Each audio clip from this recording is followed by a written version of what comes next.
الحمدللہ رب العالمین والصلاة والسلام علی محمد الامین اعوذ باللہ من الشیطان الرجیم بسم اللہ الرحمن الرحیم۔ خواتین و حضرات، ہم سورہ انفال کی آیت 29 کا مطالعہ کر رہے ہیں۔ ایمان والوں کو خطاب کر کے اس میں یہ فرمایا ہے کہ اگر تم خدا سے ڈرتے رہو گے تو اس کے کچھ نتائج ہوں گے۔ یہاں ظاہر ہے کہ ایمان والے کون ہیں؟ یہ صحابہ کی جماعت ہے، جن کا انتخاب اس لیے بھی کیا گیا کہ وہ اللہ کے دین کو آگے پہنچا دیں، اور اس لیے بھی کہ رسول اللہ صلی اللہ علیہ وسلم کے ذریعے سے جو عدالت زمین پر برپا ہوئی اس میں آلات و جوارح کا کردار ادا کریں۔ اس زاویے سے دیکھیے تو گویا دو گنا ذمہ داری ہے، اور یہی اس جماعت کا سب سے بڑا کارنامہ ہے۔ آگے کے لیے بھی اللہ تعالیٰ نے جس طرح انہوں نے اپنی ان ذمہ داریوں کو پورا کیا، اس کی بنا پر انہیں خیر امت کہا ہے۔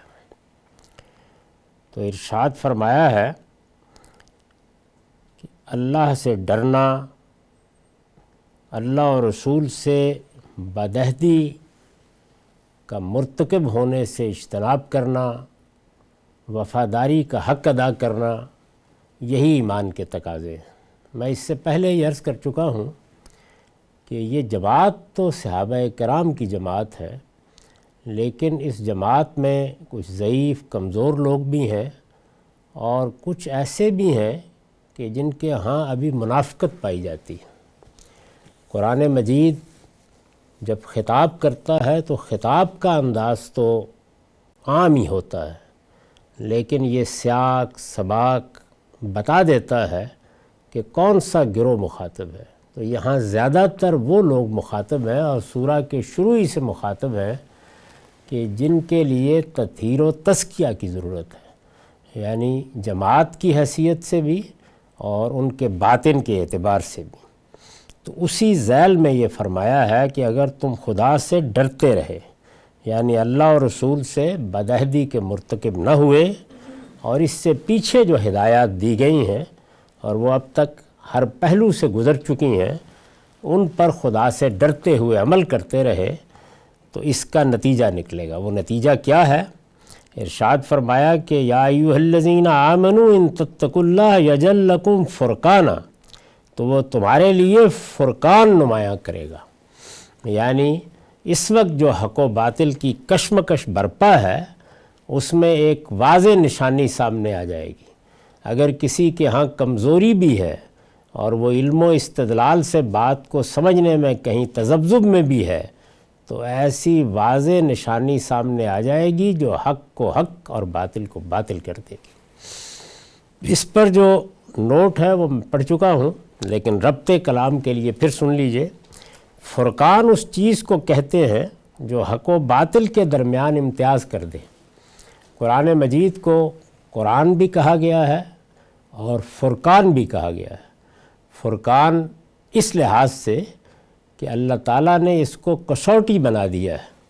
ماضی میں جو کچھ دین کی دعوت رہی ہے یا دین سے متعلق جو ہدایات بھی انسانیت کو ملی ہیں، یہ ان کے لیے بھی فرقان ہے، اور اس کے زمانے میں اور اس کے بعد بھی جو کچھ دین کے بارے میں کہا جائے گا، یہ اس کے لیے بھی فرقان ہے۔ تو یہی لفظ یہاں استعمال کیا ہے۔ فرقان اس چیز کو کہتے ہیں جو حق و باطل کے درمیان امتیاز کر دے۔ آگے آیت 41 میں غزوہ بدر کو اسی بنا پر فرقان سے تعبیر فرمایا ہے۔ غزوہ بدر میں یہ ہم دیکھ چکے ہیں کہ خود قریش نے یہ کہا کہ اس کی فتح فیصلہ کرے گی، اس کا جو بھی نتیجہ نکلے گا وہ یہ بتا دے گا کہ کون حق پر ہے اور کون باطل پر ہے۔ اللہ تعالیٰ نے اس بات کو قبول کر لیا، اور پھر اس کے بعد وہ غیر معمولی نتیجہ نکلا جس کی کوئی نظیر انسانی تاریخ میں نہیں ملتی۔ مطلب یہ ہے کہ اللہ عنقریب ایسے حالات پیدا کر دے گا جنہیں دیکھ کر اندھے بھی یقین کر لیں گے کہ آفتاب حق اپنی تمام تابانیوں کے ساتھ طلوع ہو چکا ہے اور کسی تذبذب کے لیے کوئی گنجائش باقی نہیں رہی۔ ایسا واضح ہو جائے گا معاملہ، اللہ تعالیٰ کی وہ آیات نمودار ہو جائیں گی جن کے بعد کوئی تذبذب، کوئی تردد، کوئی خلجان کسی کے دل میں باقی نہیں رہے گا۔ ایمان والو، اگر تم خدا سے ڈرتے رہے تو وہ تمہارے لیے فرقان نمایاں کرے گا۔ اس کے بعد فرمایا وَيُكَفِّرْ عَنْكُمْ سَيِّئَاتِكُمْ وَيَغْفِرْ لَكُمْ، اور تمہارے گناہ تم سے جھاڑ دے گا اور تمہاری مغفرت فرمائے گا۔ یعنی دنیا میں یہ نتیجہ نکلے گا کہ حق و باطل کو امتیاز کرنے والی آیات، نشانیاں واضح ہو جائیں گی، اور آخرت کے اعتبار سے یہ نتیجہ نکلے گا کہ تم خدا سے ڈرتے رہے تو جو غلطیاں ہوئی ہیں، کوتاہیاں ہوئی ہیں، کوئی گناہ ہوا ہے، اللہ اس کو جھاڑ دے گا اور تمہاری مغفرت فرمائے گا۔ میں نے لکھا ہے یعنی آگے تقوی پر مضبوطی سے جمے رہو گے تو اس وقت اگر کوتاہیاں ہوئی بھی ہیں تو اللہ معاف کر دے گا اور تمہاری مغفرت فرمائے گا۔ اس سورہ میں جگہ جگہ یہ وعدہ کیا گیا ہے اور اس جانب توجہ دلائی گئی ہے کہ اب تک جو جد و جہد ہوئی، اب تک جو نتائج نکلے، ان کو تم اگر عبرت کی نگاہ سے دیکھو گے تو اپنی کوتاہیوں پر بھی غور کرو گے، اپنی جماعت کی کوتاہیوں پر بھی غور کرو گے، اور جتنا اپنے آپ کو پاکیزہ بناؤ گے، جتنا اللہ کا تقوی اختیار کرو گے، آگے اسی کے لحاظ سے بہتر توقعات رکھو، وہ پوری ہو جائیں گی۔ یکفر عنکم سیئاتکم ویغفر لکم واللہ ذو الفضل العظیم۔ حقیقت یہ ہے کہ اللہ بڑے فضل والا ہے، یعنی اللہ کی نعمتیں ہی نعمتیں ہیں بندوں کے لیے، اس کی عنایتیں ہی عنایتیں ہیں۔ وہ بندوں کو امتحان میں ضرور ڈالتا ہے، لیکن قدم قدم پر مغفرت کے لیے بلاتا ہے، رحمت کے لیے بلاتا ہے۔ وہ کسی بڑے معرکے میں بھی اتارتا ہے تو بندوں کے دلوں پر نگاہ رکھتا ہے۔ کوتاہیاں، غلطیاں ہر انسان سے ہوتی ہیں، بڑے سے بڑے لوگوں سے بھی ہوتی ہیں، دنیا کی مقدس ترین جماعتوں سے بھی ہوتی ہیں۔ اللہ ان کو معاف فرما دیتا ہے بشرطے کہ انسان اپنے باطن میں اللہ سے ڈرنے والا ہو، اللہ کے مقابلے میں سرکشی اختیار نہ کرے، اللہ اور اللہ کے رسول کے ساتھ خیانت کا ارتکاب نہ کرے۔ وفاداری پر قائم رہنے والے لوگوں کے لیے اللہ بڑے فضل والا ہے۔ وَإِذْ يَمْكُرُكَ بِكَ الَّذِينَ كَفَرُوا لِيُثْبِتُوكَ أَوْ يَقْتُلُوكَ أَوْ يُخْرِجُوكَ وَيَمْكُرُونَ وَيَمْكُرُ اللَّهُ وَاللَّهُ خَيْرُ الْمَاكِرِينَ۔ اس وقت کو یاد رکھو اے پیغمبر جب منکرین تمہارے معاملے میں سازش کر رہے تھے، یعنی یہ منکرین جو اس وقت مقابلے میں آئے تھے، وہ وقت یاد کرو جب یہ تمہارے معاملے میں سازش کر رہے تھے۔ کیا کر رہے تھے کہ تمہیں قید کر دیں یا قتل کر ڈالیں یا ملک سے باہر نکال دیں۔ وہ یہ سازش کر رہے تھے اور اللہ بھی اپنی تدبیر کر رہا تھا، اور اللہ بہترین تدبیر فرمانے والا ہے، واللہ خیر الماکرین۔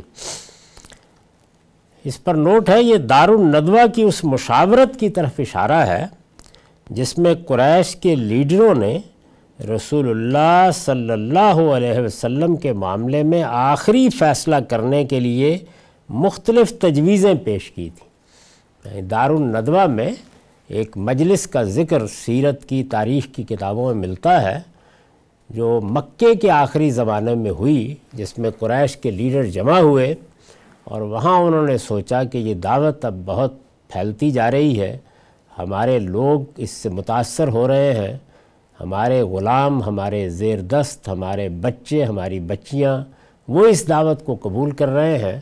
اس سے یہ اندازہ کیا جا سکتا ہے کہ اگر یہ معاملہ اسی طرح جاری رہا تو یہاں بساط دعوتی کی بنیاد پر الٹ جائے گی۔ تو اب اس کا کیا علاج کیا جائے، اس مقصد کے لیے ایک مشاورت ہوئی۔ اس میں کیا تجویزیں زیر بحث آئیں، یہ قرآن مجید نے اس کا حوالہ دیا ہے۔ روایتوں سے معلوم ہوتا ہے، یعنی جو تجویزیں زیر بحث آئیں ان میں سے ایک یہ تھی کہ قید کرنے کی کوئی راہ نکالی جائے، قتل کر ڈالا جائے، ملک سے نکال دیا جائے۔ ان پر بحث ہوئی۔ یہ بحث کس طرح سے ہوئی، کس نے کیا تجویز پیش کی، اس کی بھی کچھ تفصیلات سیرت تاریخ کی کتابوں میں مل جاتی ہیں۔ روایتوں سے معلوم ہوتا ہے کہ بالآخر قتل کی تجویز پر اتفاق ہو گیا تھا، یعنی باقی تجویزوں کے بارے میں بہت بحث مباحثے کے بعد یہ نتیجہ سامنے آ گیا تھا کہ وہ مؤثر نہیں ہوں گی۔ اگر قید کیا جائے تو کتنے دن رکھ سکیں گے؟ ظاہر ہے کہ رسول اللہ صلی اللہ علیہ وسلم کے خاندان کا اور جو لوگ مسلمان ہو گئے تھے ان کا بھی کچھ رد عمل ہوگا، تو یہ کوئی ایسا مؤثر طریقہ نہیں ہے جو اختیار کیا جائے۔ نکال باہر کریں تو کہیں قریب ہی ایک کیمپ لگا کے بیٹھ جائیں گے، وہاں سے بھی یہ کام ہوتا رہے گا، لوگوں کو روکا تو نہیں جا سکتا۔ تو ان سب تجویزوں کو غور کرنے کے بعد رد کر دیا گیا اور یہی خیال کیا گیا کہ اس کو جڑ سے کاٹ دیا جائے، چنانچہ قتل ہی کی تجویز پر اتفاق ہوا۔ روایتوں سے معلوم ہوتا ہے کہ بالآخر قتل کی تجویز پر اتفاق ہو گیا تھا، اور اس کی تدبیر یہ سوچی گئی تھی کہ قریش کے تمام خاندان اس میں شریک ہوں گے۔ عرب میں چونکہ قبائلی معاشرہ تھا، وہ قبائلی معاشرے میں اس سے قطع نظر کہ کسی کا عقیدہ کیا ہے، کسی کا دین کیا ہے، بہرحال قبیلے کے لوگ اسے اپنی اہانت سمجھتے تھے کہ ان کے کسی آدمی کو اس طرح سے قتل کر دیا جائے۔ اس کا شدید اندیشہ تھا کہ بنی ہاشم بھی اور ان کے حلیف بھی اور بعض دوسرے لوگ بھی رد عمل ظاہر کریں گے، اس سے خود مکے میں خانہ جنگی کسی صورت پیدا ہو جائے گی۔ تو اس کا طریقہ یہ سوچا گیا کہ سارے ہی قبیلوں کے خاندان شریک ہوں، اور جب سب شریک ہوں گے تو کسی ایک پر ذمہ داری ڈالنا مشکل ہو جائے گا۔ اس کے بعد کچھ صلح صفائی کی بات ہوگی، مجلس میں بیٹھنا پڑے گا، دیت پر معاملہ ہو جائے گا، یعنی یہ اندازہ کر کے اتفاق کر لیا گیا۔ بالآخر قتل کی تجویز پر اتفاق ہو گیا تھا، اور اس کی تدبیر یہ سوچی گئی تھی کہ قریش کے تمام خاندان اس میں شریک ہوں گے۔ یہاں یہ واقعہ اس وعدہ فرقان کو مؤکد کرنے کے لیے یاد دلایا گیا ہے جس کا ذکر اوپر ہوا ہے۔ قرآن نے یہ طریقہ جگہ جگہ اختیار کیا ہے کہ پہلے اللہ کی جو رحمت نمودار ہوئی، اللہ نے جو وعدہ کیا اس کو پورا کیا، اللہ تعالیٰ نے سہارا دیا، اللہ کی نصرت آئی، اس کے جو نمایاں واقعات ہیں ان کو دلیل بنا کے وہ یہ کہتے ہیں کہ اب اگر میں وعدہ کر رہا ہوں کہ میں تمہارے ساتھ یہ اور یہ کروں گا یا یہ فرقان نمایاں کروں گا، تو پہلے وعدے جس طرح پورے ہوئے ہیں اطمینان رکھو وہ بھی پورا ہو جائے گا۔ بنی اسرائیل کی جو داستان سنائی گئی ہے اس سے بھی معلوم ہوتا ہے کہ اللہ تعالیٰ اسی طرح بات کرتے ہیں۔ قرآن مجید میں صحابہ کرام سے متعلق یہ چیز کئی جگہوں پر زیر بحث آئی ہے۔ اس کی تفصیلات حدیث و سیرت کی کتابوں میں دیکھ لی جا سکتی ہے۔ اس میں سازش کا پہلو یہ تھا، یعنی یہ جو پیچھے بیان کیا ہے کہ سازش کی، جس کو عربی زبان میں مکرہ یمکر کے فعل سے ادا کیا جاتا ہے، سازش کی، اس میں سازش کا پہلو یہ تھا کہ جب سب خاندانوں کے لوگ مل کر قتل کا اقدام کریں گے تو آپ کا خون تمام قبیلوں پر تقسیم ہو جائے گا، اور بنو عبد مناف کے لیے اس کے نتیجے میں ممکن نہیں رہے گا کہ سب سے لڑ سکیں، اس لیے مجبوراً خون بہا قبول کرنے کے لیے راضی ہو جائیں گے۔ یعنی یہ پوری بات تھی جو ان دانش مندوں نے اپنی دانست میں بیٹھ کر طے کی، اور یہ خیال کیا کہ رسول اللہ صلی اللہ علیہ وسلم کے ذریعے سے حاکم بدہن ان کے تصور کے مطابق جو فتنہ ان کی سرزمین پر پیدا ہو گیا ہے اس کا اس طرح کلا کما کیا جا سکتا ہے۔ وَيَمْكُرُونَ وَيَمْكُرُ اللَّهُ وَاللَّهُ خَيْرُ الْمَاكِرِينَ۔ اس کے بعد اب یہ دیکھیے کہ آخری بات جو فرمائی ہے تو اس کا مدعا کیا ہے۔ میں نے لکھا ہے مدعا یہ ہے کہ اس پروردگار پر بھروسہ رکھو جس نے قریش کے لیڈروں کی طرف سے اس فیصلے کے بعد ایسی تدبیر فرمائی کہ پیغمبر اپنے خونی دشمنوں کی آنکھوں میں خاک جھونک کر صاف نکل گئے۔ یعنی جس وقت یہ سب کچھ ہوا اسی رات رسول اللہ صلی اللہ علیہ وسلم نے ہجرت فرمائی، اور اس کی جو تفصیلات معلوم ہوتی ہیں وہ یہ ہے کہ سیدنا علی سے یہ کہا کہ وہ بستر پر سو جائیں، اور سیدنا ابو بکر کے ساتھ رسول اللہ صلی اللہ علیہ وسلم نکلے۔ اس موقع پر کچھ کنکر ہاتھ میں پکڑے، شاہت الوجوہ کہہ کر ان کو پھینکا، اور اس کے نتیجے میں وہ لوگ جو گھات لگائے بیٹھے تھے وہ کچھ بھی دیکھ نہیں سکے، اور اطمینان کے ساتھ رسول اللہ صلی اللہ علیہ وسلم اپنے گھر سے نکل گئے، اور پھر غار ثور میں پناہ لی، اور جیسے سفر ہوا اس کی تفصیلات سے عام طور پر لوگ واقف ہیں۔ اس میں سازش کا پہلو یہ تھا۔ مدعا یہ ہے کہ اس پروردگار پر بھروسہ رکھو جس نے قریش کے لیڈروں کی طرف سے اس فیصلے کے بعد ایسی تدبیر فرمائی کہ پیغمبر اپنے خونی دشمنوں کی آنکھوں میں خاک جھونک کر صاف نکل گئے، راستے میں تعاقب کرنے والوں کو بھی منہ کی کھانی پڑی۔ یہ تاریخی طور پر بعض روایات سے معلوم ہوتا ہے کہ تعاقب بھی ہوا، اور سراقہ کا تعاقب تو بہت شہرت رکھتا ہے، اور اس نے کس طرح کی گفتگو کی اور رسول اللہ نے کیا فرمایا اس کی تفصیلات سے بھی لوگ بالعموم واقف ہیں۔ بہرحال ان کو بھی منہ کی کھانی پڑی، اور مسلمانوں کو وہ دارالہجرت بھی میسر ہو گیا جس نے جزیرہ نما عرب میں اسلام کی تقدیر کا فیصلہ کر دیا۔ یعنی یہ ایک بہت بڑی کامیابی تھی۔ انہوں نے تو رسول اللہ صلی اللہ علیہ وسلم کو ختم کر دینے کی ٹھانی تھی، لیکن ان کی اسی سازش کے نتیجے میں ہجرت کا واقعہ بھی پیش آیا، آگے راہ بھی کھلی، مدینہ کا دارالہجرت بھی میسر ہوا، اور پھر بعد میں جو کچھ ہوا وہ تاریخ ہے جس سے ہر شخص واقف ہے۔ استاذ امام لکھتے ہیں، اسلام کے پودے کی نشو و نما کے لیے سب سے زیادہ زرخیز اور مہر پرور سرزمین یثرب بھی کی سرزمین تھی۔ یعنی جہاں محبت بھی ملی، مودت بھی ملی، نصرت بھی ملی، مواخات قائم کرنا بھی ممکن ہوا، اور جنگ و جدال کی نوبت آئی تو انصار نے اپنی جانیں بھی قربان کی۔ اسلام کے پودے کی نشو و نما کے لیے سب سے زیادہ زرخیز اور مہر پرور سرزمین یثربی کی سرزمین کی تھی، جس کی طرف کفار نے خود اسلام کو دھکیل کر بھیجا۔ یعنی رسول اللہ صلی اللہ علیہ وسلم تو مکہ چھوڑنے کے لیے تیار نہیں تھے، انہوں نے ایسے حالات پیدا کیے کہ اللہ تعالیٰ نے بھی فیصلہ فرما دیا کہ اب نکل جائیں۔ خدا اپنی اسکیم میں اسی طرح بروئے کار لاتا ہے۔ یعنی جب اللہ تعالیٰ فیصلہ کر لیتے ہیں کہ یہ اسکیم ہے جس کے تحت اب پیغمبر کے ساتھ یا کسی دعوت کے ساتھ معاملہ کرنا ہے، تو جو لوگ دشمنی پر تلے ہوئے ہوتے ہیں انہی کی تدبیریں ان اسکیموں کو بروئے کار لانے کا ذریعہ بننا شروع ہو جاتی ہیں۔ یعنی وہ اپنی طرف سے مٹانا چاہتے ہیں، لیکن اسی میں ابھرنے کے سارے امکانات موجود ہوتے ہیں۔ دشمن سمجھتا ہے کہ بازی اس نے جیتی، لیکن حقیقت میں داؤں خدا کا کامیاب ہوتا ہے۔ وہ حق کے دشمنوں ہی کے ہاتھوں جب چاہتا ہے وہ کام کرا دیتا ہے جس میں حق کی فتح بندی اور خود دشمن کی موت مضمر ہوتی ہے۔ اس طرح سے اللہ تعالیٰ کی نصرت آتی ہے۔ اس کا حوالہ دیا تھا پیچھے، اور اس طرح دیا تھا جیسے کہ قرآن کا اسلوب ہے، وہ از یم کرو، یعنی یاد کرو، اس وقت کو یاد رکھو، وہ واقعہ ذہن میں رہے۔ اس وقت گھبرانے کی کیا بات ہے؟ یہ سب کچھ اگر ہو چکا ہے، اور اللہ تعالیٰ اس بے سر و سامانی میں جب تم کفار کے نرغے میں تھے، ان کے شہر میں تھے، جب وہ ایک دوسرے کے ساتھ مل کر گھیرے ہوئے تھے، اس وقت اللہ تعالیٰ نے ان کی تدبیر کو ناکام کیا اور یہ راستے کھولے، تو اب کیا مشکل ہے؟ اب بھی اللہ تعالیٰ کی نصرت ایسے ہی سامنے آئے گی۔ وَإِذَا تُتْلَى عَلَيْهِمْ آيَاتُنَا قَالُوا قَدْ سَمِعْنَا لَوْ نَشَاءُ لَقُلْنَا مِثْلَ هَذَا إِنْ هَذَا إِلَّا أَسَاطِيرُ الْأَوَّلِينَ۔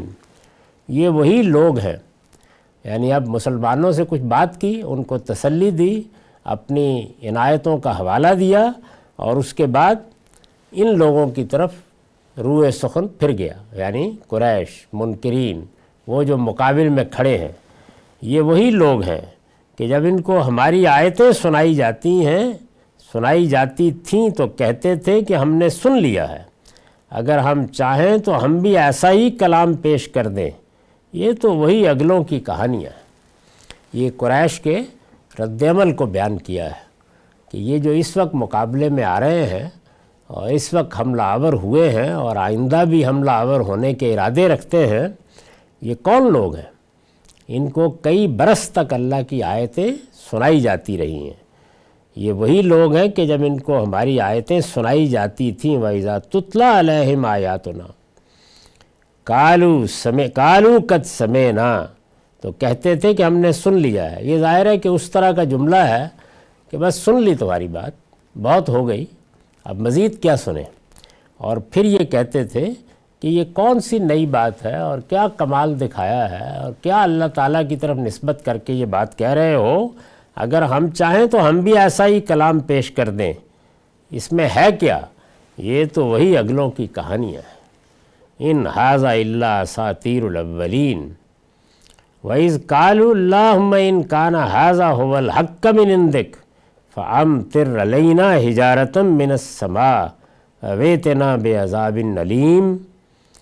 اور یاد کرو جب انہوں نے کہا تھا کہ خدایا اگر تیرے پاس سے یہی حق نازل ہوا ہے تو ہم پر آسمان سے پتھر برسا دے یا کوئی دردناک عذاب ہم پر لے آ۔ یعنی اگر واقعی ایسی صورتحال ہے تو ہم تو اس کو ماننے کے لیے تیار نہیں ہیں۔ ہمارے آباء کا دین، ہماری روایات، ہمارے ہاں ایک مذہبی ملت ہے جس کے ہم افراد ہیں، تو یہ کیسے ہو سکتا ہے کہ ہم قرآن مجید کی یہ باتیں مان لیں؟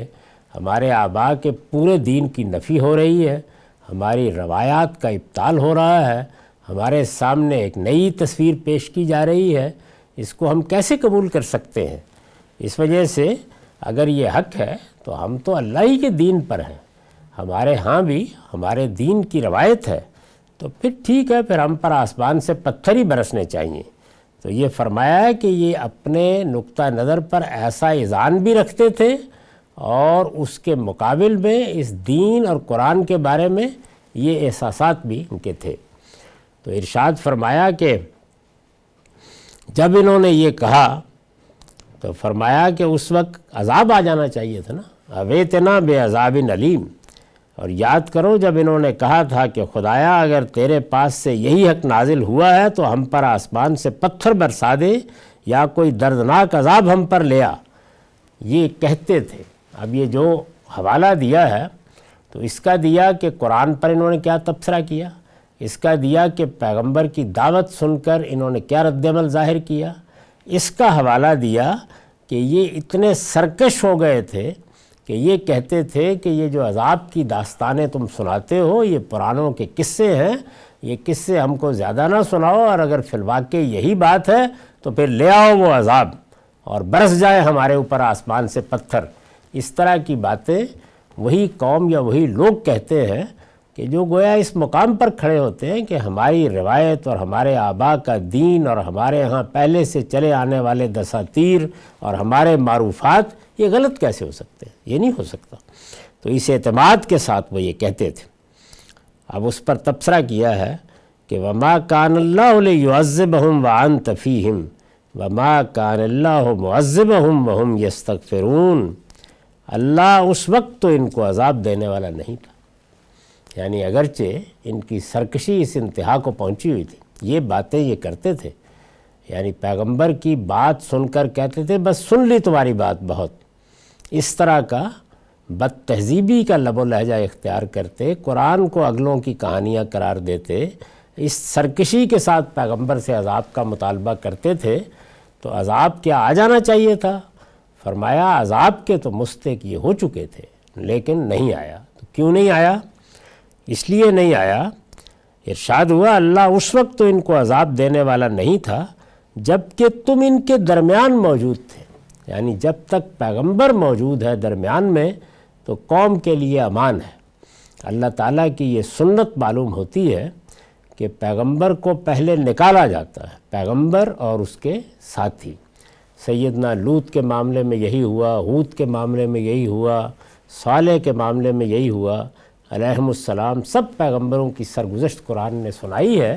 اللہ تعالیٰ جس وقت کسی بستی پر عذاب بھیجتے ہیں تو پہلے پیغمبر اور اس کے ساتھیوں کو اس میں سے نکالتے ہیں، کیونکہ پیغمبر اور اس کے ساتھی حق و باطل میں امتیاز کے مقام پر کھڑے ہوتے ہیں، پیغمبر خدا کی عدالت بن کر آتے ہیں، تو اگر وہ بھی اس عذاب کا نشانہ بن جائیں تو پھر حق و باطل میں امتیاز کیا ہوا؟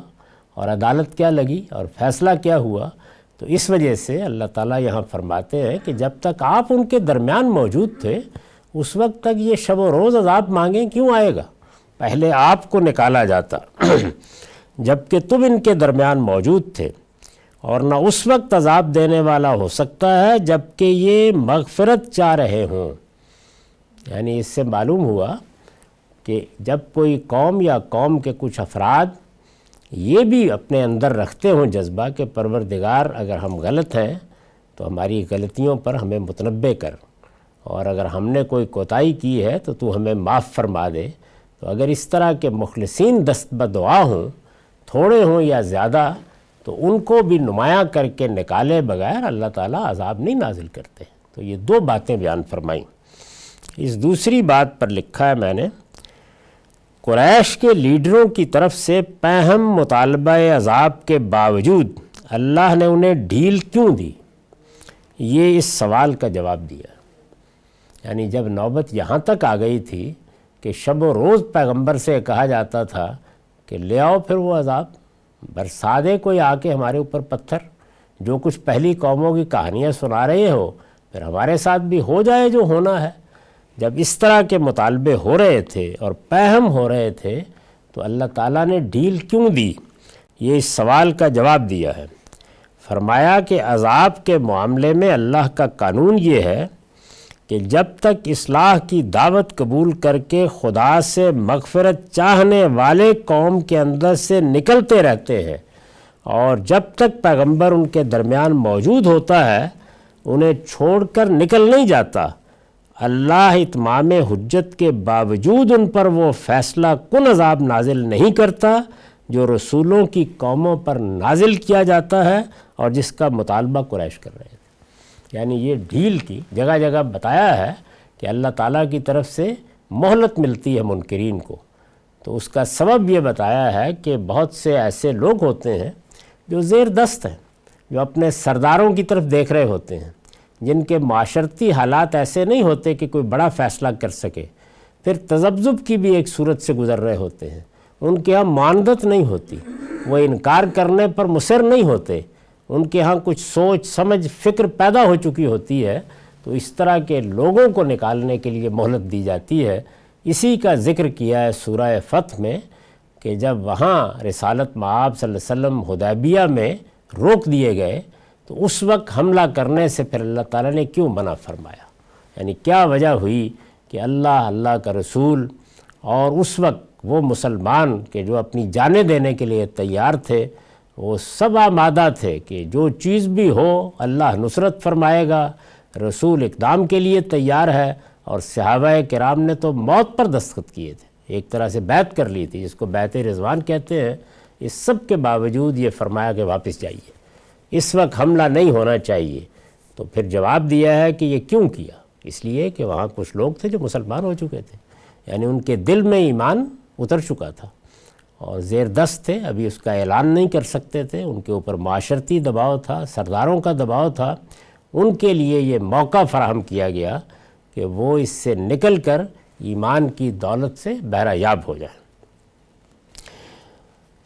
انہیں چھوڑ کر نکل نہیں جاتا، اللہ اتمام حجت کے باوجود ان پر وہ فیصلہ کن عذاب نازل نہیں کرتا جو رسولوں کی قوموں پر نازل کیا جاتا ہے. یعنی اس وقت تک ایسا نہیں ہوتا. لوگ مغفرت چاہ رہے ہیں، لوگ اصلاح کے لیے تیار ہیں، لوگوں کے ہاں رغبت پیدا ہو گئی ہے، لوگ بعض موانع کی وجہ سے اقرار نہیں کر رہے لیکن ایمان دل میں اتر چکا ہے، کچھ تذبذب اور خلجان کسی صورتحال ہے، معاندت نہیں ہے، مخالفت میں یوں نہیں ہے کہ یسرون علی الحنث العظیم، اصرار نہیں ہے. اس طرح کے لوگ اگر ہیں تو اللہ تعالیٰ مہلت دیتے ہیں. اور دوسری بات یہ فرمائی کہ جب تک پیغمبر موجود ہے اس کو ہجرت کے لیے نہیں کہا جاتا، اس وقت تک بھی عذاب نہیں آتا. اس میں اگر غور کیجئے تو یہ دعوت بھی ہے کہ یہ لوگ اگر اب بھی اپنی روش بدلنے کے لیے تیار ہو جائیں اور خدا سے معافی مانگ لیں تو اس عذاب سے بچ سکتے ہیں. یعنی اس میں جہاں یہ بتایا ہے کہ میں اس طرح کی صورت میں عذاب نہیں دیتا، تو اب اگر عذاب کے لیے وقت آ گیا ہے تو اب بھی تمہارے لیے موقع ہے کہ جتنی مہلت ملی ہوئی ہے اس سے فائدہ اٹھاؤ اور اللہ تعالیٰ سے مغفرت مانگو۔ یہ دعوت بھی ہے کہ یہ لوگ اگر اب بھی اپنی روش بدلنے کے لیے تیار ہو جائیں، یعنی یہ سب تو ہو رہا ہے مدینے میں آنے کے بعد، جو کچھ مکے میں کر چکے ہیں اس کا حوالہ دیا، اس پر تبصرہ کیا، اور اب دعوت دی ہے کہ یہ اپنے رویے پر غور کریں اور اسے بدلنے کے لیے تیار ہو جائیں۔ وَمَا لَهُمْ أَلَّا يُعَذِّبَهُمْ معاف کیجیے۔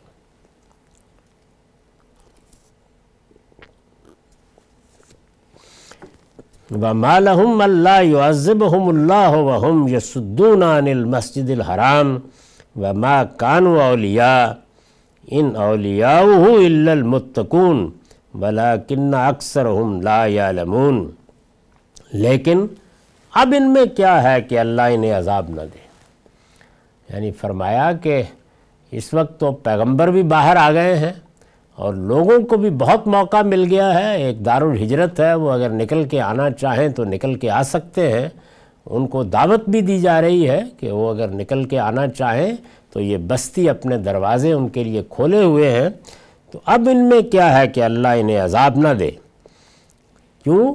پہلے انہوں نے پیغمبر کی دعوت نہیں سنی، پیغمبر کا استہزاء کیا، قرآن مجید کا استخفاف کیا، اس پر پھپتیاں کسیں، پیغمبر کے مقابلے میں اس سرکشی کا اظہار کیا کہ لے آؤ جو عذاب ہم پر لانا چاہتے ہو۔ اور اب کیا ہے؟ اب یہ ہے کہ یہ سب کچھ تو ہو گیا، ان سب مراحل سے یہ گزر گئے، لیکن اس کے بعد اب یہ مسجد حرام سے لوگوں کو روک رہے ہیں، یعنی ایک اور بڑے جرم کا ارتکاب کر رہے ہیں۔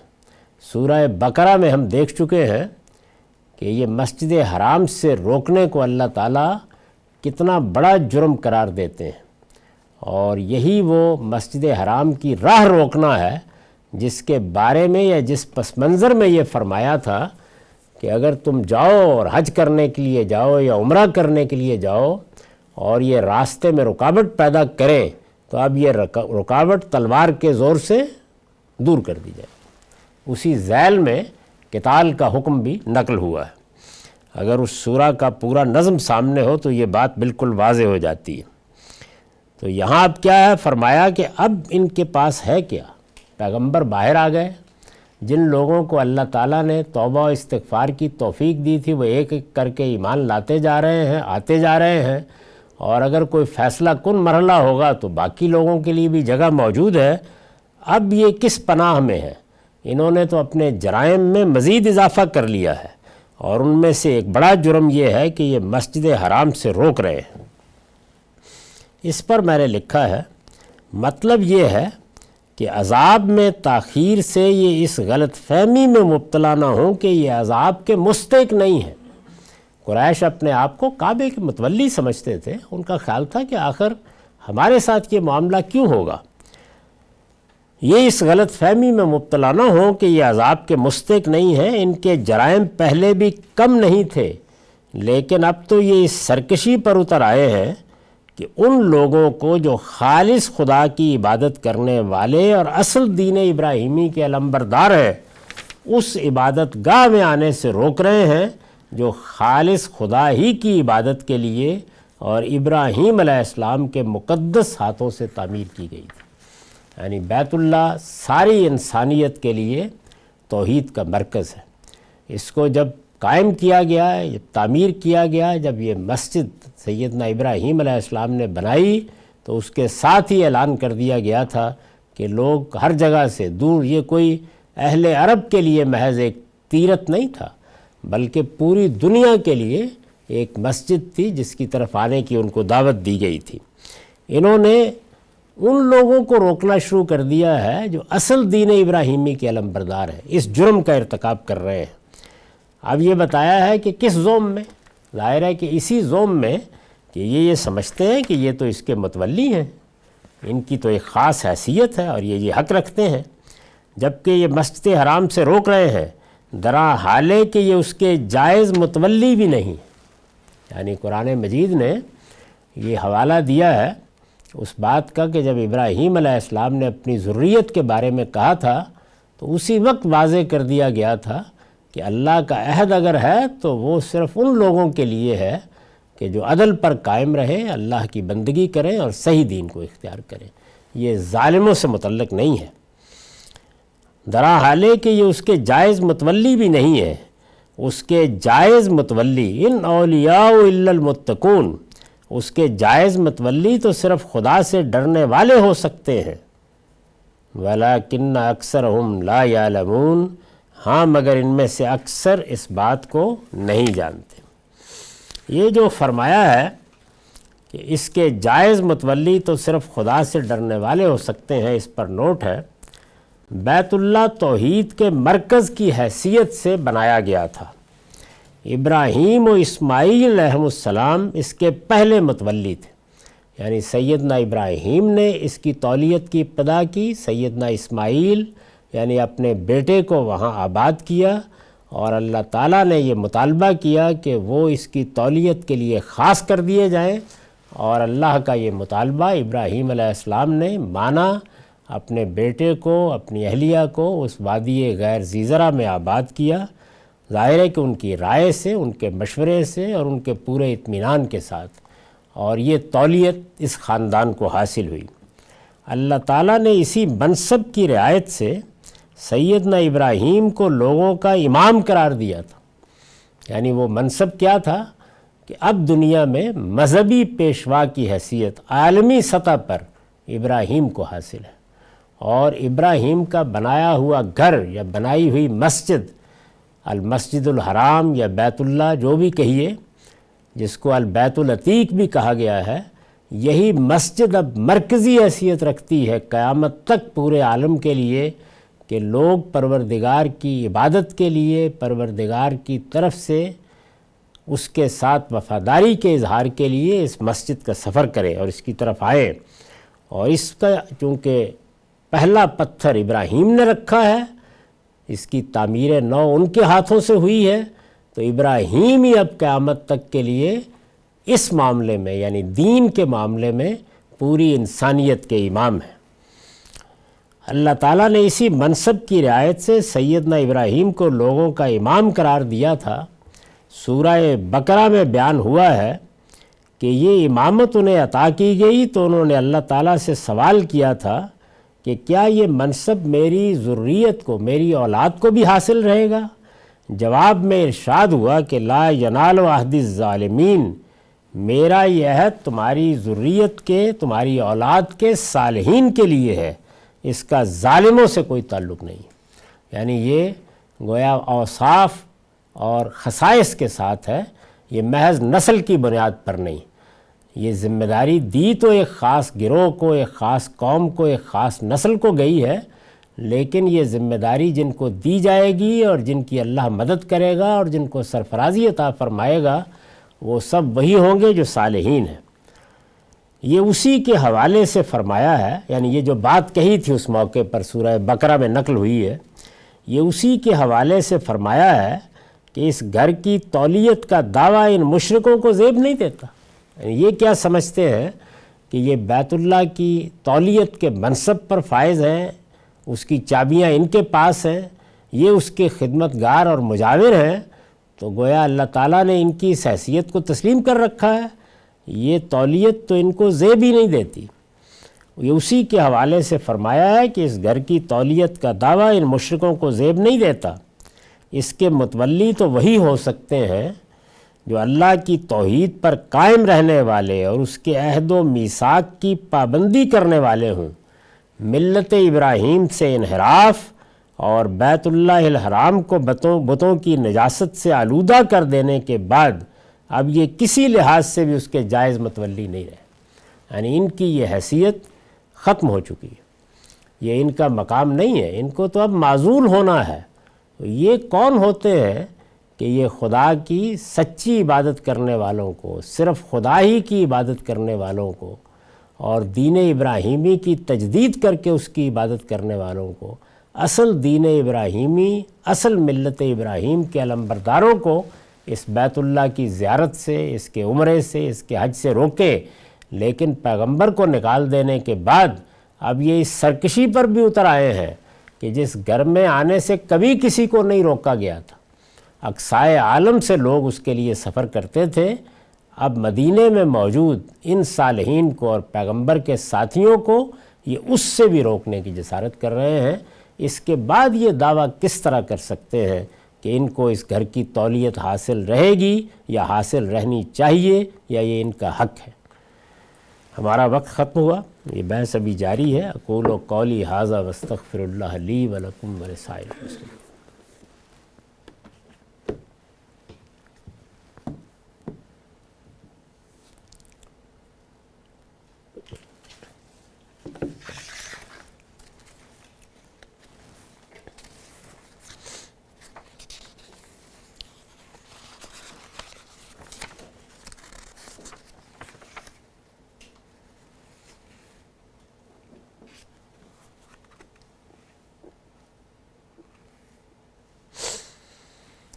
بسم اللہ الرحمن الرحیم۔ عن عبداللہ ابن عمر انہ سمع النبی صلی اللہ علیہ وسلم یقول الا اخبرکم باحبکم الی واقربکم منی مجلسا یوم القیامہ فسکت القوم فعادها مرتین او ثلاثا قال القوم نعم یا رسول اللہ قال احسنکم خلقا۔ عبداللہ بن عمر رضی اللہ عنہ سے مروی ہے، یہ روایت مسند احمد سے لی گئی ہے اور رقم ہے 6735۔ عبداللہ بن عمر رضی اللہ عنہ سے مروی ہے کہ انہوں نے نبی صلی اللہ علیہ وسلم کو سنا کہ آپ نے فرمایا، میں تمہیں ان لوگوں کے بارے میں نہ بتاؤں جو قیامت کے دن میرے پاس بیٹھنے والوں میں سب سے زیادہ میرے محبوب اور میرے قریب ہوں گے۔ رسول اللہ صلی اللہ علیہ وسلم اللہ کے آخری پیغمبر ہیں، پوری انسانیت کے اندر سے آپ کا انتخاب کیا گیا ہے کہ آپ اللہ کا پیغام لوگوں کو پہنچائیں۔ اللہ تعالیٰ نے آپ کا اسوہ حسنہ ہمارے لیے گویا دین اور دنیا کی سب نعمتوں کو درجہ کمال تک پہنچانے کے لیے خود بطور مثال پیش کیا ہے۔ ایسی غیر معمولی ہستی، اس کی طرف سے اگر یہ سوال کیا جائے کہ جب قیامت میں مجھے اللہ تعالیٰ عزت بھی دیں گے، میرا اکرام بھی کریں گے، جنت میں میری کیا جگہ ہوگی وہ تم اندازہ کر سکتے ہو، تو وہ لوگ جو قیامت میں میرے پاس بیٹھنے والوں میں سب سے زیادہ میرے محبوب اور قریب ہوں گے۔ اس سے جو تصویر سامنے آتی ہے وہ یہ ہے کہ رسول اللہ صلی اللہ علیہ وسلم کو جو ساتھی وہاں میسر آئیں گے، جو آپ کے قریبی ساتھی ہوں گے، جن کے ساتھ گویا جنت میں یہ سعادت ان کو حاصل ہوگی کہ وہ پڑوس میں رہیں، مجلس میں آئیں، بیٹھیں، رسول اللہ صلی اللہ علیہ وسلم التفات اور محبت کے ساتھ ان کے ساتھ تعلق رکھیں، تو فرمایا کہ جانتے ہو کہ ان لوگوں کا کیا معاملہ ہے، میں ان کے بارے میں تمہیں نہ بتاؤں۔ آپ کی یہ بات سن کر لوگ خاموش رہے۔ اس کی وجہ بھی سمجھ میں آتی ہے، یعنی یہ ایسا سوال تھا کہ جس میں ظاہر ہے کہ کچھ تفریق کا اندیشہ تھا، تو لوگوں کو خیال ہوا کہ معلوم نہیں آپ کیا فرمائیں گے، تو وہ خاموش ہو گئے۔ آپ کی یہ بات سن کر لوگ خاموش رہے تو آپ نے اسے 2 یا 3 مرتبہ دہرایا۔ یہ رسول اللہ صلی اللہ علیہ وسلم کا عام طریقہ تھا کہ کسی چیز کی اہمیت واضح کرنے کے لیے اسی طرح پہلے اسے کسی سوال کی صورت میں سامنے رکھتے تاکہ لوگ متوجہ ہو جائیں، اس چیز کی اہمیت کو سمجھیں، اس کے بارے میں خود سوچنا شروع کر دیں، ان کے اندر وہ جاننے کی طلب پیدا ہو، اس کے بعد جواب دیتے تھے۔ تو پہلے یہ سوال کیا اور اس کے بعد جب لوگ خاموش رہے تو 2 یا 3 مرتبہ یہی بات دہرائی۔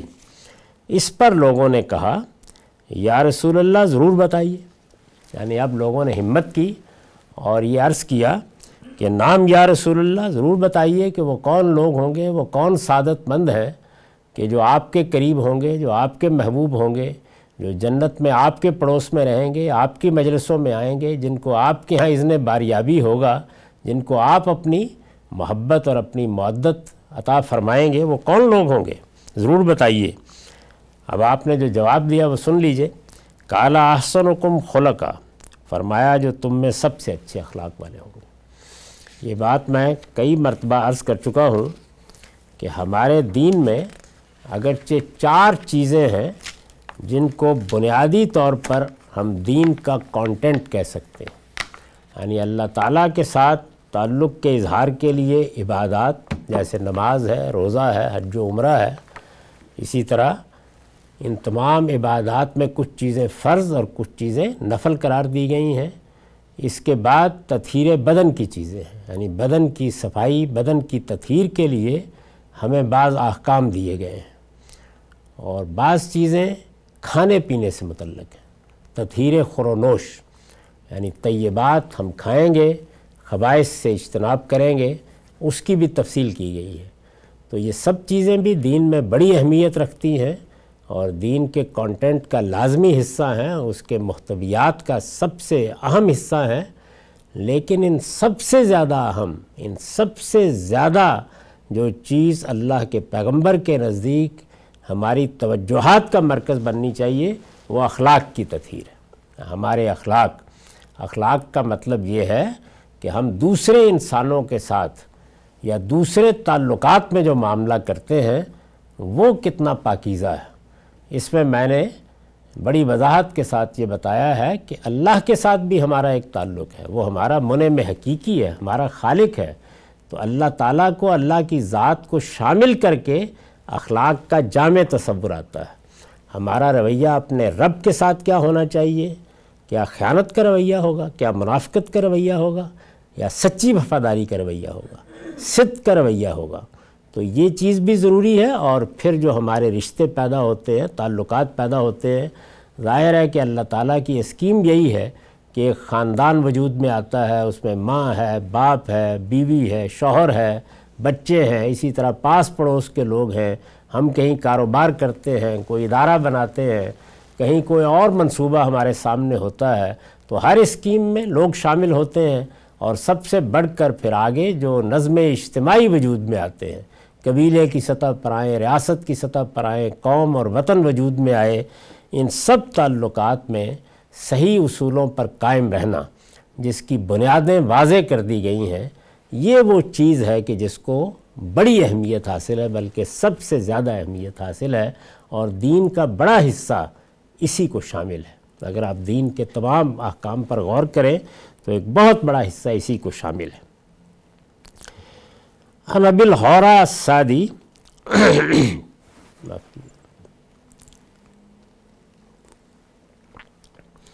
قال قلت للحسن بن علی ما تذکر من رسول اللہ صلی اللہ علیہ وسلم قال ادخلنی غرفۃ الصدقہ اذکر انی اخذت تمرۃ من تمر الصدقہ فالقیتها فی فمی فانتزعها رسول اللہ صلی اللہ علیہ وسلم بلعابها فالقاها فی التمر فقال له رجل ما عليك لو أكل هذه التمرة قال إنا لا نأكل الصدقة قال وكان يقول دع ما يريبك إلى ما لا يريبك فإن الصدق طمأنينة وإن الكذب ريبة۔ ابو حورہ سعدی کہتے ہیں میں نے حسن بن علی رضی اللہ عنہ سے پوچھا آپ کو نبی صلی اللہ علیہ وسلم کی کچھ باتیں یاد ہیں؟ انہوں نے فرمایا ایک مرتبہ آپ مجھے اس کمرے میں لے گئے جہاں صدقے کا مال پڑا ہوتا تھا، یعنی زکوٰۃ کا، صدقات کا۔ ظاہر ہے کہ وہی ایک گھر تھا یا اس کے قریبی بعض اس طرح کے مکانات تھے جن میں سارا نظم حکومت چل رہا تھا۔ مجھے اتنا یاد ہے کہ میں نے صدقے کی ایک کھجور وہاں سے اٹھا کر اپنے منہ میں ڈال لی، بچے تھے اس زمانے میں۔ نبی صلی اللہ علیہ وسلم نے اس پر لگے ہوئے تھوک سمیت اسے باہر نکالا اور دوسری کھجوروں میں ڈال دیا۔ ایک شخص نے یہ دیکھا تو کہا اگر یہ ایک کھجور کھا لیتے تو کیا ہو جاتا؟ نبی صلی اللہ علیہ وسلم نے فرمایا ہم صدقے کا مال نہیں کھاتے۔ سیدنا حسن کا بیان ہے کہ آپ فرمایا کرتے تھے ان چیزوں کو چھوڑ کر جو شک پیدا کرتی ہیں بے شبہ چیزیں اختیار کیا کرو، اس لیے کہ سچائی اطمینان اور جھوٹ سراسر تردد اور خلجان ہے۔ اس روایت میں بعض بڑی اہم چیزیں بیان ہوئی ہیں۔ یہ جو رسول اللہ صلی اللہ علیہ وسلم نے سیدنا حسن کے منہ سے